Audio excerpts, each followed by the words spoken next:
Guys, good afternoon. Alam nyo guys, kahit maliit lang tayo na content creator, dapat yung pinopost natin ay naaayon sa patakaran ni Meta at ni Algo. Kasi once na magkamali tayo ng pagpo-post natin at marami na yung mga content natin sa bahay natin at once na naabot na natin yung requirements na 5,000 para ma-monetize tayo at pag-check ni Meta na may mga paglabag pala tayo sa kanyang mga policy, sigurado pwede niyang mabawi yung mga monetize natin kasi nga mayroong mga video sa ating account na hindi naayon sa kanyang policy. Kaya tayong maliliit guys, dapat i-check talaga natin kung yung mga post ba natin ay pwede at naayon sa policy ni Meta. Kasi once na monetize na tayo, tuloy-tuloy na yan at wag ka lang magpo-post ng kung ano-ano dyan na bawal. Kasi once na detect ni Meta yan na mayroong post dyan,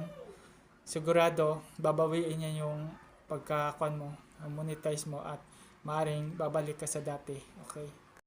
Guys, good afternoon. Alam nyo guys, kahit maliit lang tayo na content creator, dapat yung pinopost natin ay naaayon sa patakaran ni Meta at ni Algo. Kasi once na magkamali tayo ng pagpo-post natin at marami na yung mga content natin sa bahay natin at once na naabot na natin yung requirements na 5,000 para ma-monetize tayo at pag-check ni Meta na may mga paglabag pala tayo sa kanyang mga policy, sigurado pwede niyang mabawi yung mga monetize natin kasi nga mayroong mga video sa ating account na hindi naayon sa kanyang policy. Kaya tayong maliliit guys, dapat i-check talaga natin kung yung mga post ba natin ay pwede at naayon sa policy ni Meta. Kasi once na monetize na tayo, tuloy-tuloy na yan at wag ka lang magpo-post ng kung ano-ano dyan na bawal. Kasi once na detect ni Meta yan na mayroong post dyan,